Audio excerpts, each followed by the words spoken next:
नमः शिवाय दोस्तों, मैं हूं राजेश सिंह और आज हम आपको एक कहानी सुनाते हैं।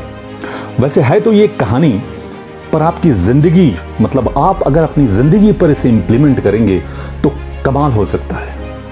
एक चिड़िया थी, उसकी बच्ची समुद्र में गिर गई, वो शायद मर गई होगी। चिड़िया की मां को बहुत गुस्सा आया। उसने समुद्र से कहा, देख समुद्र, मेरे बच्चे को वापस लौटा दे, नहीं तो मैं तुम्हें सुखा दूंगी। समुद्र भी हंसने लगा। चिड़िया को बहुत गुस्सा आ गया।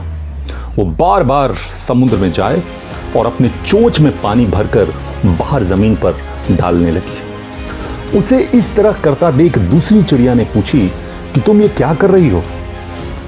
तो उसने कहानी बताया और कहानी बताने के बाद दूसरी चिड़िया बोली कि अरे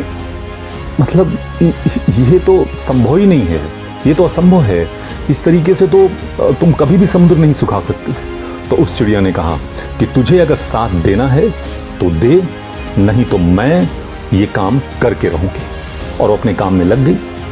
थोड़ी देर बाद वो दूसरी चिड़िया भी काम में वो भी लग गई और वो भी समुद्र में जाए, बार बार चोंच में पानी भरे और बाहर जमीन पर डालने लगी। इसी तरीके से दोनों को करता हुआ देखकर बाकी चिड़िया भी 3 से 4, 4 से 5, 5 से 10, जितने भी चिड़िया थे, जितने भी पक्षी थे, चाहे वो कबूतर हो, कौवा हो, तोता हो, मैना हो, गिद्ध हो, सारे पक्षी इस काम में लग गए। और सब के सब जो हैं, लाखों पक्षी जो है समुद्र से में जाएं, पानी ले, चोंच में पानी भरे और बाहर डालने लगे। इन सब चीजों को ऊपर भगवान विष्णु के सवारी गरुड़ जी देख रहे थे। उन्होंने कहा कि हे भगवान, मैं अपने पक्षियों की सहायता करने जा रहा हूं। भगवान विष्णु जी ने गरुड़ को रोका कि तुम मत जाओ। उन्होंने कहा नहीं, आपको साथ देना है तो आप दें, नहीं तो मैं चला। और इतना कहकर गरुड़ जी वहां से निकल पड़े और वो भी समुद्र को सुखाने में लग गए। थोड़ी देर बाद भगवान विष्णु को ऐसा महसूस हुआ कि गरुड़ जो कि हमारा सवारी है, वो हर वक्त हमारा साथ देता है, क्यों ना उसका साथ दिया जाए। और वो भी चले आए नीचे समुद्र को सुखाने। जैसे ही वो नीचे आए, समुद्र देव जो है वो डर चुके थे और वो चिड़िया के बच्चों को वापस लौटा दिया। इस कहानी से हमें ये सीख मिलती है कि अगर आपने कुछ ठान लिया है कि कुछ करना है तो आप करके ही रहेंगे। लोग आपके साथ जुड़ते चले जाएंगे और जिस किसी ने भी कुछ भी ठाना है वो कामयाब हुआ ही हुआ। जैसे दशरथ मांझी जी ने ठाना कि मैं पहाड़ को चीर कर रास्ता बनाऊंगा और वो अकेले ही पहाड़ के बीचों बीच रास्ता उन्होंने बना दिया। 20 साल लगे उनको इस काम में, लेकिन उन्होंने एक बार ठान लिया तो उन्होंने कर दिखाया। एक और व्यक्ति थे जादव पायंग।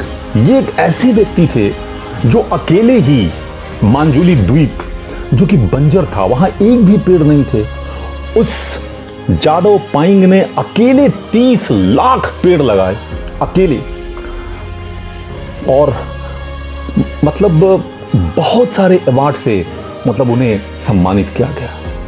अगर आपने कुछ ठान लिया तो चाहे आप कुछ भी हो, या तो आप अकेले उसे कर लेंगे और नहीं तो लोग आपके साथ जुड़ते चले जाएंगे और आपको खुद ब खुद आश्चर्य हुआ कि ये काम हमने कर कैसे दिया।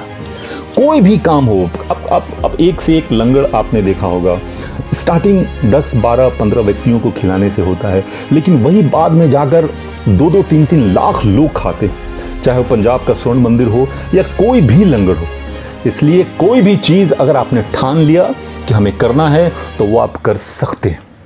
तो चलिए, नमः शिवाय। हम फिर मिलते हैं किसी नई वीडियो के साथ। और अगर आपने सब्सक्राइब नहीं किया है तो प्लीज़ इसे सब्सक्राइब कर दें। बेल आइकॉन अगर नहीं क्लिक किया है तो क्लिक कर दें ताकि इस तरह का नोटिफिकेशन आपको मिलता रहे। तो हम फिर बहुत जल्द आपके सामने उपस्थित होंगे। नमः शिवाय। God bless you. बाय।